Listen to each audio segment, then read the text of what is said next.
What's going down, everybody? Welcome back to the channel. I'm Genaro. That's Duran. What's up, guys? You guys want to go ahead, if you're watching this right now, hit that subscribe button, hit that like button.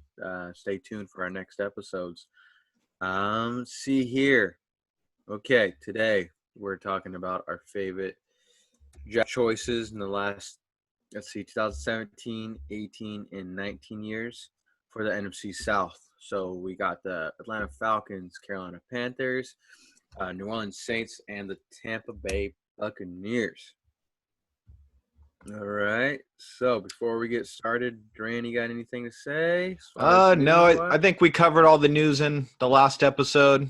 There really hasn't been that much news for the NFL, anything important wise. I try to scrape through Reddit to see if there is anything worth talking about, and I think we covered it all. I'm ready to get down to business.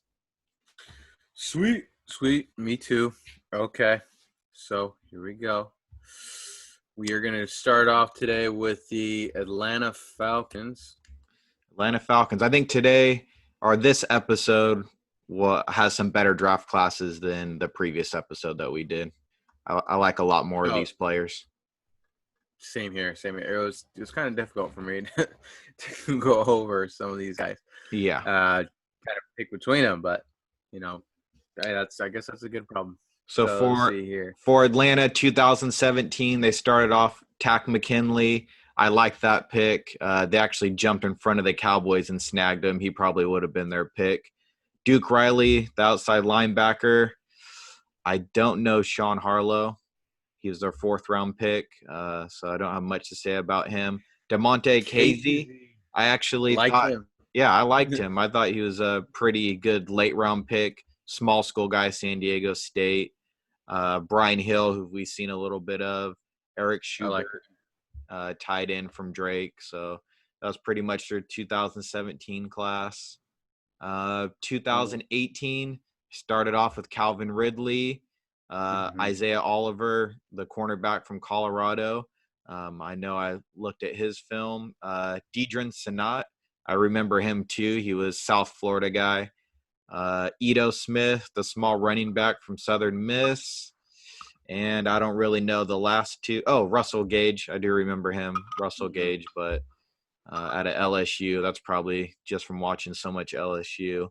And I don't know that linebacker from Yale. Fusaida Loho. Yeah. I didn't know anything about him either. Yeah, didn't know nothing there. And then 2019, another solid first-round pick, Chris Lindstrom, the guard from Boston College. Caleb McGarry, sewing up that offensive line. Kendall Sheffield, the cornerback from Ohio State. John Kaminsky, defensive end from Charleston.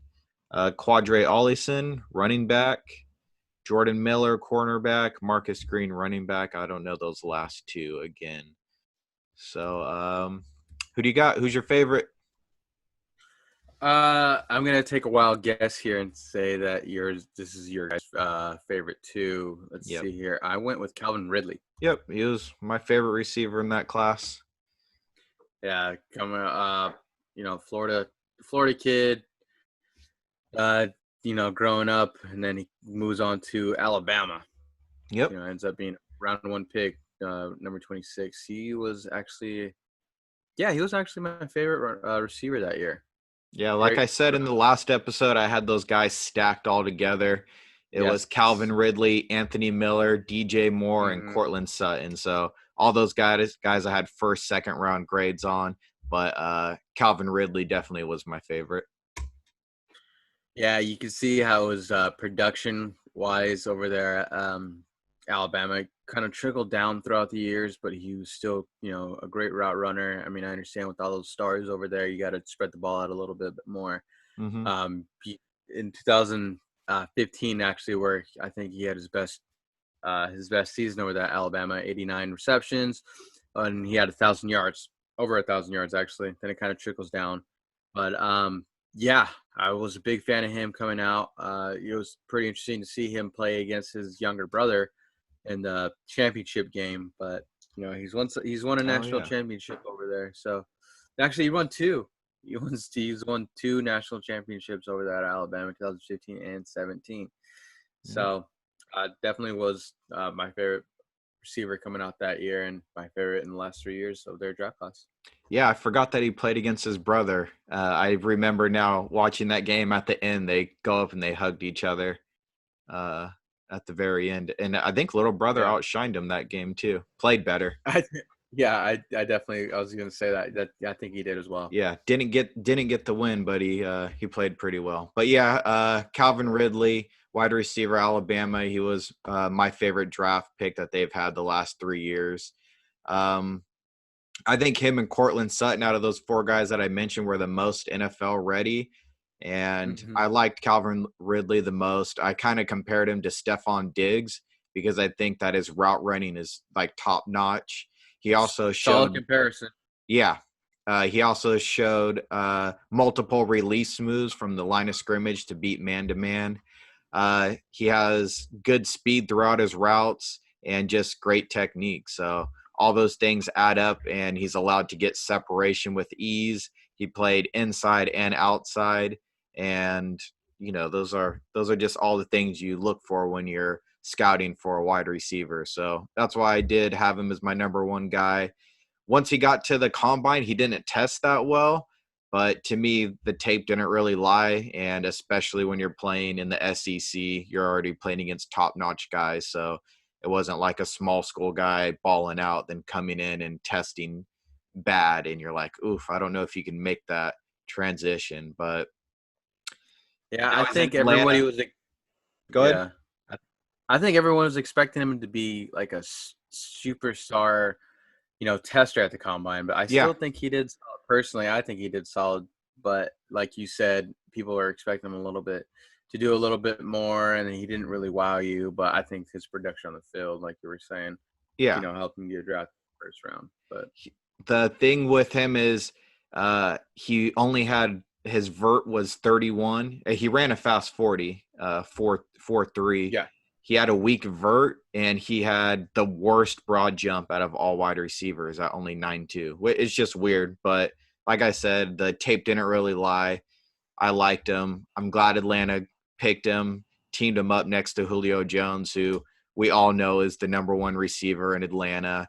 But I think mhm. Ridley's been a solid number two playing alongside of him. So now we get to see him for the full season being the number two because Sanu will be gone.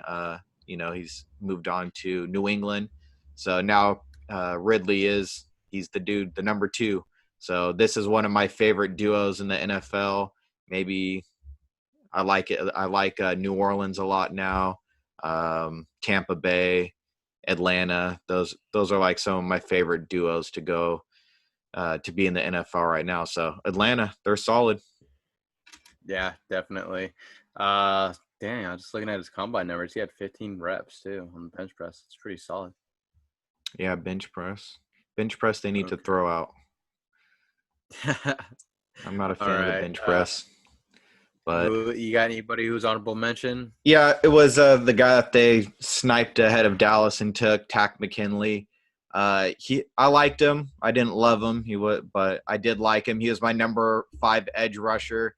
He still had a first round grade on him in my book, and to me, I liked his edge speed. He just came screaming around the corner. He also had decent hand technique and just that burst around the edge. So he wasn't that powerful. So that's why I kind of dropped him down a little bit, and he had some injury concerns. So I could see with the lack of power, maybe him not holding up against the run that well.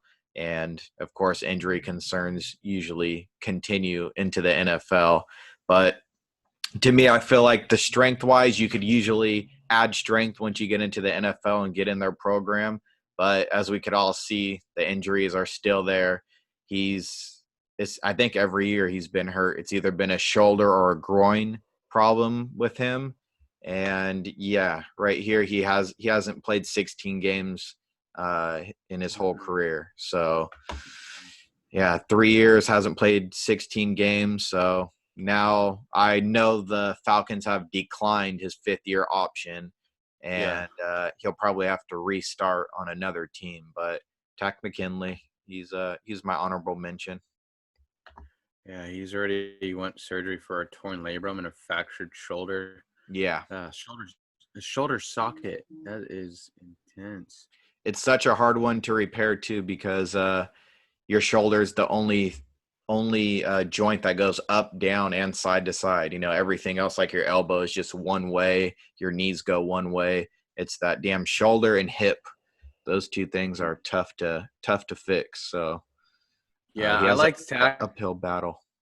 Yeah, I liked Tack because he was from the Contra Costa County. He went to high school over there Mm-hmm. on Richmond, and Yep. I remember he was originally going to go to Cal, and then I think it was academic issues or something, but he ended up going to Contra Costa College and balled out for a year, and then he got accepted to UCLA and went there. Okay. Yeah, I agree with you too. He was actually my honorable mention. Yep. He showed up to the draft with a picture of his grandma. Yeah, Do you remember that? that was pretty cool. That was a good That move. was pretty cool. So, Yeah, it definitely was. Giving her a shout out, giving her some love. yep. Okay. All right. Now let's go ahead and move on to the Carolina Panthers. Carolina Panthers. So I have it up already. 2017. We know their number 8 overall pick, Christian McCaffrey, baller, great player out of Stanford. Second round, Curtis Samuel out of Ohio State. He's still a starter, still on the team, of course. 64, Taylor Morton, offensive tackle, Western Michigan, still on the team. Deshaun Hall, defensive end. Corn Elder, who I do remember out of Miami. Yeah. He was a decent late round pick. Alex Arma, the kicker, Harrison Buckner. So, those two guys are still out there. Or I don't know Arma, but Buckner, he's on Kansas City now. Yeah. But, I those. remember Deshaun Hall because he didn't get a lot Mm-hmm. of love because he was on the same team as Myles Garrett. And Yep. You're not going to get much love. But I remember him being a solid guy. I mean, he's Mm-hmm. been around the league, jumped around the league from, I think he was on the Texans. He was the Niners at one point. Oh, I didn't know that. I'm not 100% sure where he's at now. I got to look that up. But yeah, I liked Curtis Samuel coming out of Ohio State as well. But Curtis Samuel, he played running back in college. So Yeah, he was that. He played that, whatever you want to call it. He was their flex pretty much. He played a little bit of everything. gotcha. So it goes into 2018. DJ Moore liked him. Yep. Dante Jackson liked him as well.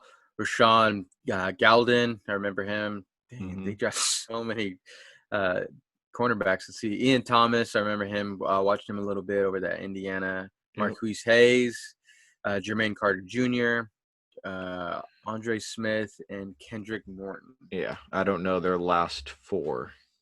Yeah, me same here. Brian Burns. 2019. Sorry.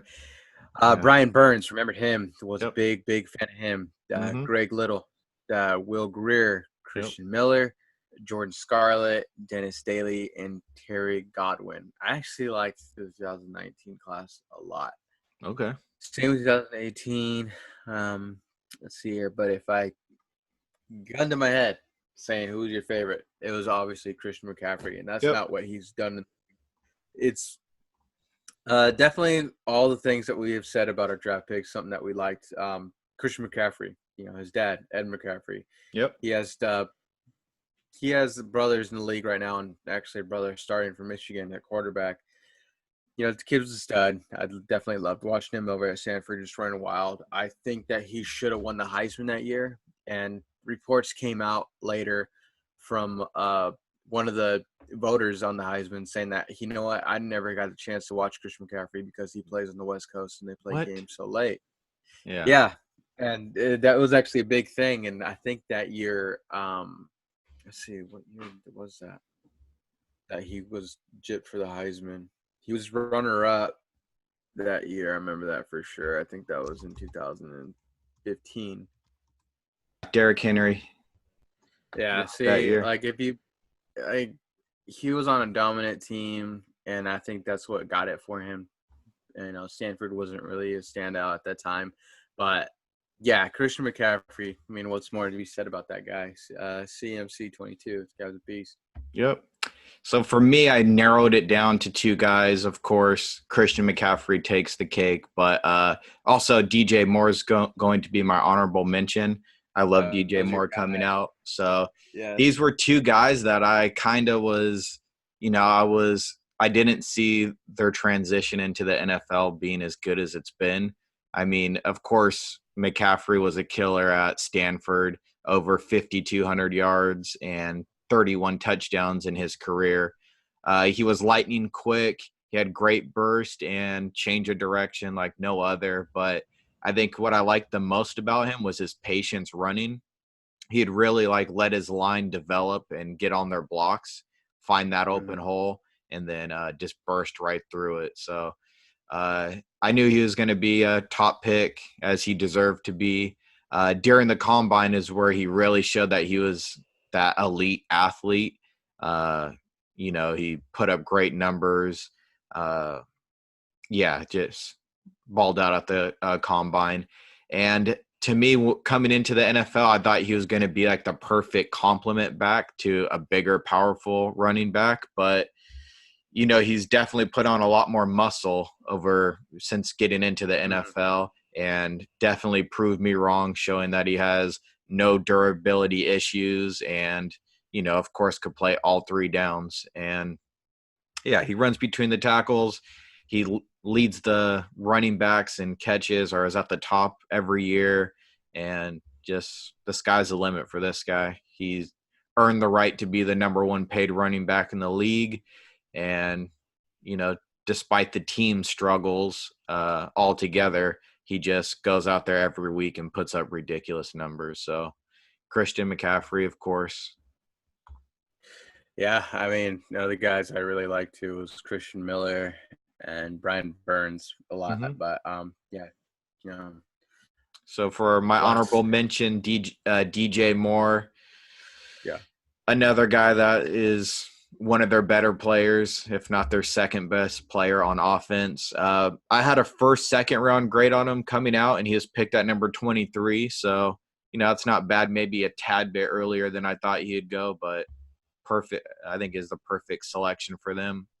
When I watched his tape at Maryland, he was another one of those guys that was a great route runner, and he made plays at every level of the field. So, short catches, middle of the field, deep, over the shoulder. He just did it all. And he also had the ability to take, screens and stuff, short passes, slants, and get that yak. He'd just take those little catches and turn them into big plays. So the one thing that I was concerned about, kind of like McCaffrey coming in, he was a little bit undersized. I didn't think he'd be the 3-down running back as he's turned into, was DJ Moore was a little bit shorter than the receivers that Carolina had at that time. They were bringing out those big 6'4", 5', 6'6" wide receivers, and they made the switch. They drafted DJ Moore the year before. Who's there? Curtis Samuel. They drafted Curtis, so they started moving into this smaller wide receiver thing. And I wasn't quite sure that Cam Newton could get the ball to him. And, he could get the ball to him, but that precise accuracy, I didn't know if it was as consistent as it needed to be, Exactly. I think I might have been right too, because his first year, he started off kind of slow his rookie year. Maybe it was just a rookie thing, but he played pretty well last year, running a lot of mid and short routes. I remember he'd run a lot of drags, and Kyle Allen would put the ball on him, and he actually had a better year with Kyle Allen than he did with Cam Newton. So, there's a lot of different factors and stuff that might have been because of that. But I like DJ Moore a lot. He's, now they have new coaches coming in. Matt Rule, he's bringing over LSU's offensive coordinator, Joe Brady. And Joe Brady, of course, offensive coordinator. He was their wide receiver coach and their passing game coordinator. So I think that's really good news for DJ Moore. This is a guy that could just take advantage of his skill set and, show everyone what he's got. I mean, I think people know who he is now. Of course, he played pretty well, But I think he'll just take that next step. He could even flirt with possibly being a top 10-ish wide receiver in this league. So we'll see how good the offense is next year. I'm interested to see exactly what they do. All right. Yeah, ready to move on to the New Orleans Saints. New Orleans, yep. Let me bring up their draft, and I am ready. All right. I got it. 2017, Marshawn Lattimore. I think we know that guy, right? I do love him. Okay. Yeah, the guy was a beast. Ryan Ramczyk, their second first-round pick of that year. Mm-hmm. I liked him. Thought he was a stud. Marcus Williams out of Utah. Liked him a lot. Yep. Alvin Kamara. Yes. Alex Anzalone. Yes. Yep. Trey Hendrickson. Yeah, I liked him. Yep. And then Al-Quaid Muhammad. Yeah, I remember him too. So this was a great draft class right here. Even their last pick, I remember he was one of those guys that they pegged as being they knew he might have had some off the field issues, but they knew he was a pretty good player and would just fall because of off the field stuff. But pretty much all these picks are good, man. I mean, especially the first 5. They had two first rounders, 2 thirds or 3 thirds. They hit on pretty much all of them. Marcus Williams, I think they all start. Yeah. Yeah. All right. So 2018, Marcus Davenport, Traquan Smith, Rick Leonard, Natrell Jamerson, Cameron Moore, Boston Scott, and then Will Clapp. Remember Boston Scott? I mean, he's still in the league. Yeah. He's not with them anymore, but he's still definitely in the league. Marcus Davenport, that's the guy that stands out the most there. Yeah, so I think they kind of took a step back from their 2017 draft. Then they ended up trading the next year's first-round pick to get Marcus Davenport, and, I wasn't that big of a fan. Well, he was a good player. I just didn't think he was worth 2 first-round picks and the 14th overall pick. So it's going to be hard for him to live up to that. So I think so as well. We watched him at the Senior Bowl, and we see him get dominated. We see him. Remember him going against, who was it? Will Hernandez. Oh, okay. Yeah, Will Hernandez made a name for himself there. Yeah, definitely. I'm pretty sure he got pancaked by him as well.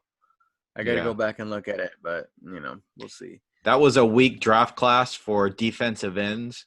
It was the one. Bradley Chubb was the number 1. Harold Landry.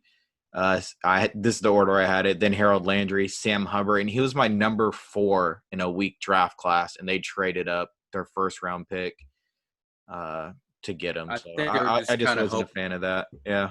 They were just kind of hoping on his physical skill set instead of. And it was a position of need. They needed it. Yeah, they did. So 2019, they went with Eric McCoy. I liked that pick a lot. Chauncey Gardner-Johnson, I like him. Saquon Hampton, the solid guy out of Rutgers. Alize Mack, tight end out of Notre Dame. And Caden Ellis. Mm-hmm.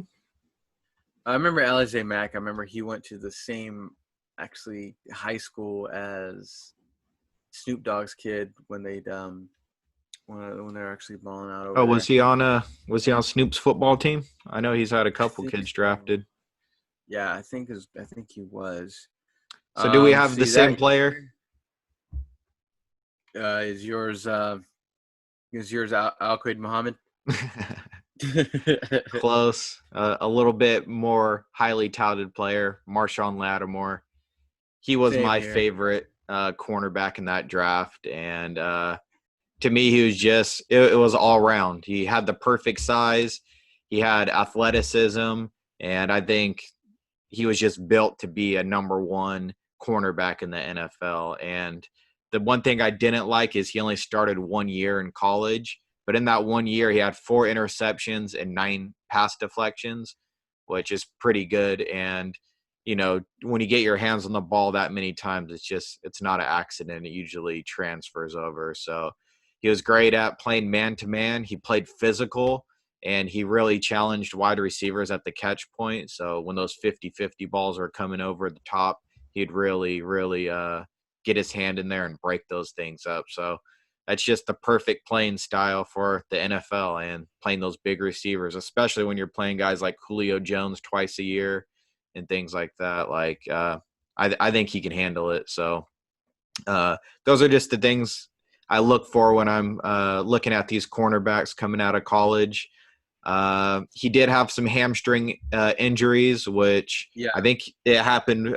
It came up again when he was running the 40 at the combine. But I know his rookie year, he played completely lights out. I think he was an all-pro he was an all-pro that year. But he had 5 interceptions and 18 pass deflections. And that's just ridiculous. 18 pass deflections, 5 interceptions. And, of course, that earned him the Defensive Rookie of the Year. Since then, his grade has kind of dropped, according to PFF. And they ranked him last year as the number 53 cornerback, which I was like, really? I think he plays better than that. I still think he's a legit number 1 corner, not the number 1, a number 1 on the team corner that could, shut down most of these receivers. And that's one of the hardest things to find in the NFL, maybe besides a quarterback. But, he's going to be looking at a big contract here coming up, and I would take him on my team any day. But, Marshawn Lattimore, stud. Yeah, definitely. Like you were saying, I know that he had nagging hamstring injuries, and, it was unfortunate. I don't think the hamstrings bug him as much. I know those are actually pretty hard to come through. But yeah, you said everything I needed to say that was needed to be said, actually, about Marshawn Lattimore. Honorable mention for me. It's funny because a lot of people think that I wasn't high on him, but as you know, I actually was high on him. Was Alvin Kamara? Yep.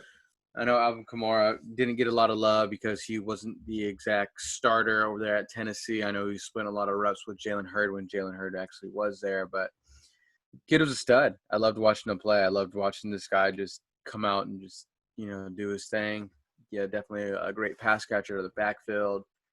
Over there at Tennessee, seeing what he's done in the league now is amazing. I think that year, let's see, that running back class was actually pretty stacked. Yeah.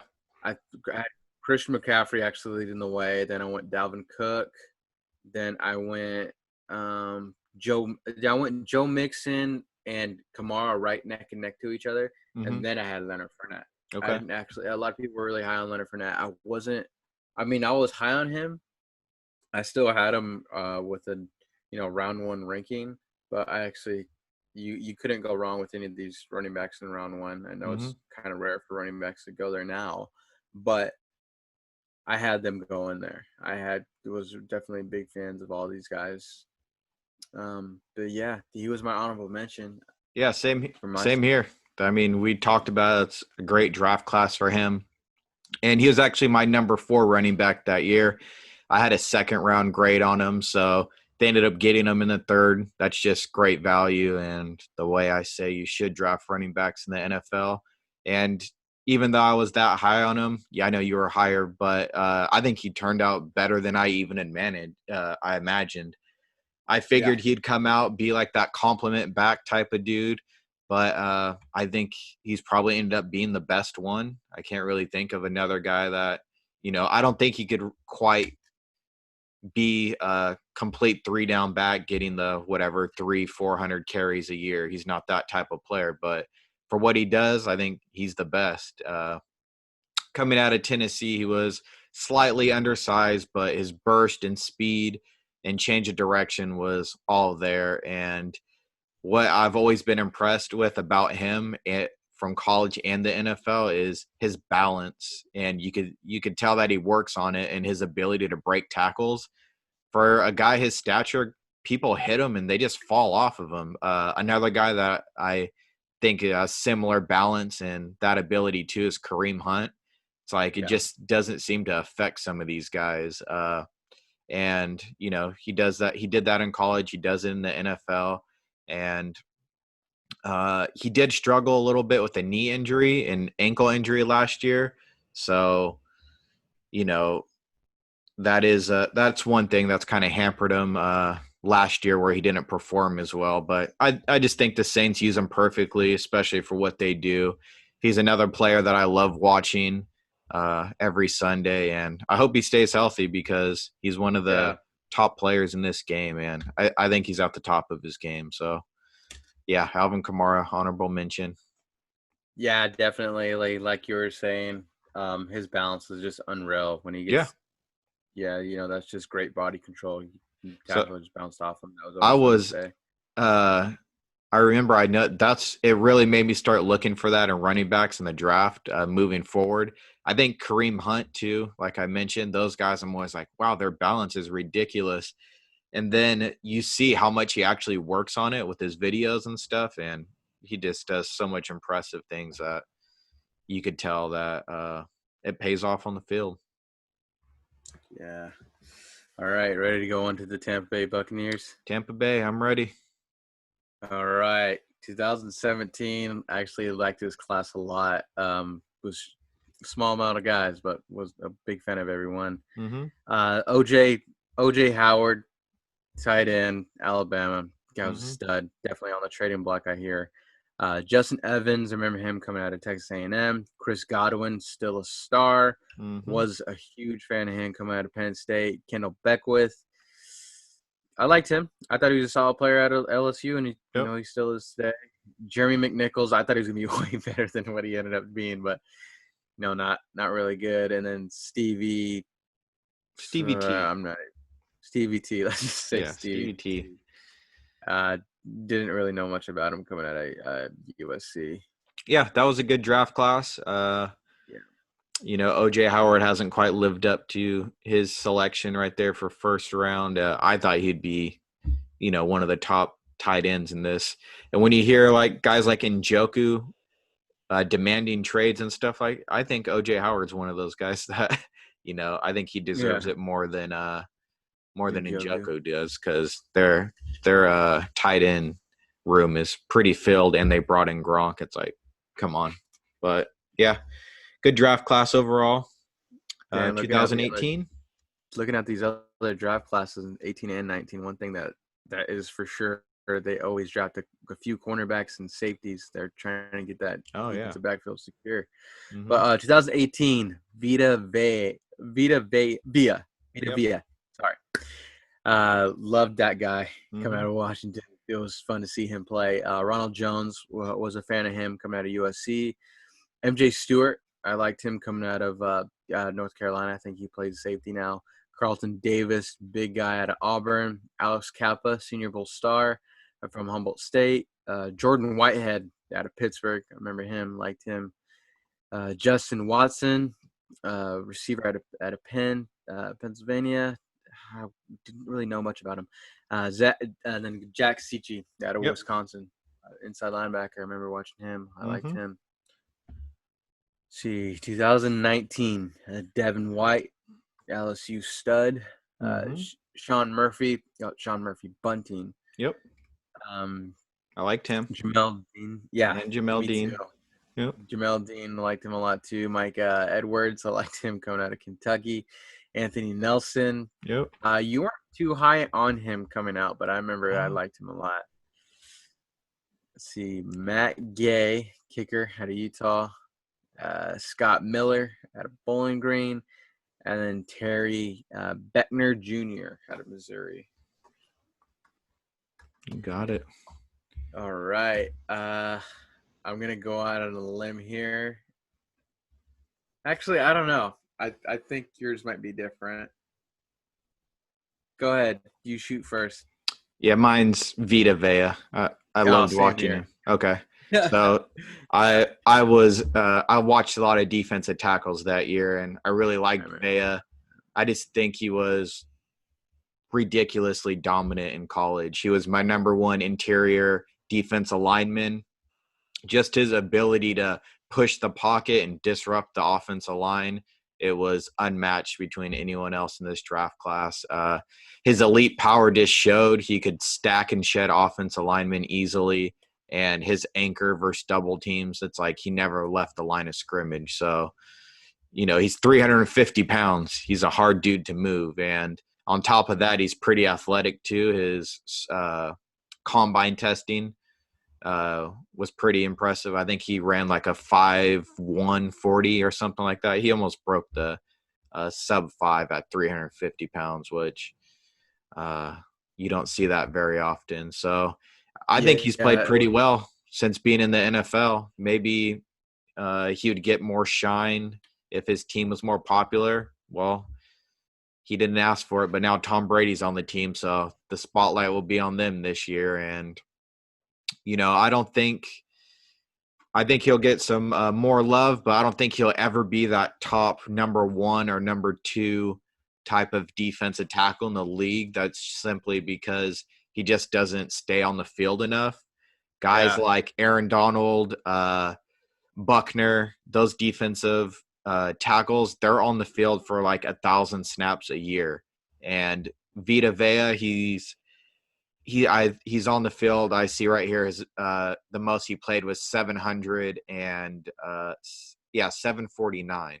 So he's just one of those guys where he's not going to be on the field. I mean, he's 350 pounds. He's not going to be on the field for every play like those other guys, but I think he's trending upwards. He'll be a solid player for years to come, and he's perfect right there at one tech for the defensive line. So Vita Vea, Washington. He's actually the heaviest NFL player in history to catch a touchdown Oh at yeah, 340 pounds.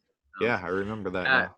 He didn't really wow you with stats, but one thing Yep. that he did do was actually take up a lot of blockers Mm-hmm. and allow the blitzing linebacker to shoot through the gaps, or allow different stunts along the defensive line. It was really fun to see. Like you said, his stats for the 40-yard dash, 5.1. He had Yep. 1.7 for the 10-yard split and 2.9 for the 20-yard split. And then I know, that you're saying that, bench pressures should get, pushed back, but this guy had 41. Yeah, that's impressive. Yeah, definitely was a stud. I mean, I think they should keep it for interior guys. And, I understand that he's not on the field a whole bunch, Mm-hmm. but, I mean, he's playing the one tack. He's consistently, definitely hitting the center, going head-to-head with, all these top guys in the NFC South now. Yep. It's going to be hard for him to stay on the field for super long, but that's definitely something I do respect. He's definitely athletic. He's still young, so he still has some learning to do. So excited to see what he can do in the future. Yeah, Vita Vea is one of my favorites, but like you're saying, he's perfect right there in the middle. He doesn't have a lot of stats, but he's just a player that offensive lines, I know when they face him, they can't ignore him. They have to be prepared and, know how to handle him clogging up that middle. So Vita Vea, I think he'll be good for some years to come. You got an honorable mention? Honorable mention for me, dang, it was so hard because I like a lot of these guys. Mm-hmm. I liked Alex Kappa. We watched him a lot out of Humboldt State. Would not while he played at Humboldt State, but at Senior Bowl. So we actually were a big fan of him. Followed his career really closely.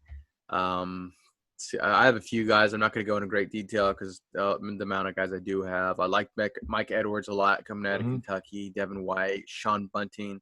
Liked him a lot. Jamel Dean. One thing I can say about Jamel Dean is that guy looked like a running back playing that corner. The guy was huge, big, massive guy.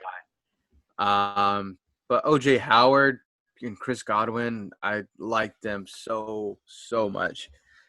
Yeah. Then Ronald Jones was another guy that year, 2018, that I was a fan of, and I still think that he needs to get a little bit more love. We'll see. We'll definitely see. But yeah, those are my guys, man. Sorry, I don't have one, but they're my honorable mentions. No worries. I settled on Chris Godwin. Okay. One thing I did want to mention, Jamel Dean. I know you said he's built like a running back, but it's funny because Sean Murphy Bunting, the other cornerback that they got, he's like the tall, lanky dude, and then they ended up getting the shorter, stoutier. So they got two opposites, but they're pretty good players. But Chris Godwin, and the reason I picked him, we know he's been a baller in the NFL, but he was my number 4 wide receiver in that draft. I had a second round grade on him, so they got him in the 3rd round, and that's great value. I just want to get my order right here. So the order I had Corey Davis. I loved Corey Davis coming out.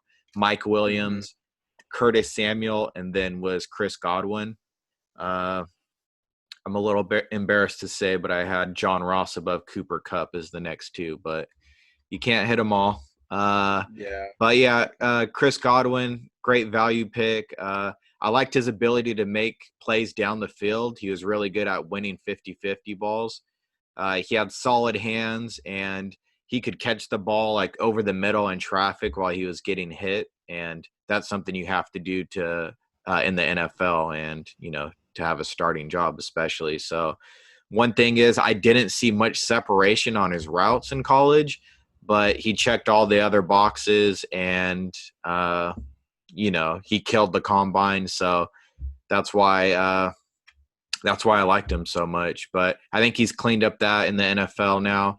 And like I said previously about the wide receivers, this is one of my favorite duos, Mike Evans and Chris Godwin. So both of them ranked in the top 6 wide receivers last year for PFF, and actually Godwin was the one that took PFF's title as the number 1 receiver of the year.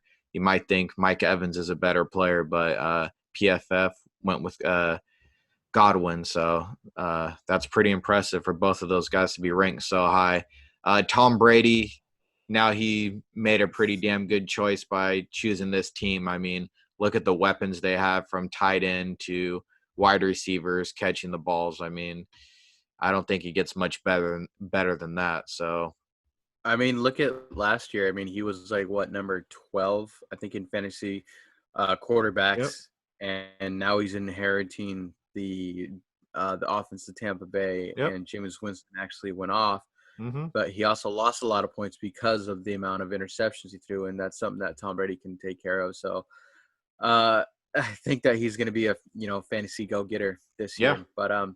Honestly, to come to your defense, man, I think a lot of us had John Ross over Cooper Kupp only because right off the back we had a lot of film on John Ross right off the back. He came out saying that he's going to beat it and he's going to beat the 40 time, and we got to see that. We're starting to come on late for Cooper Kupp because we got to see him at the Senior Bowl. We got to see some of his film. And who watched Eastern Washington tape? Yeah, not a whole bunch of people, unless you're Dane Brugler.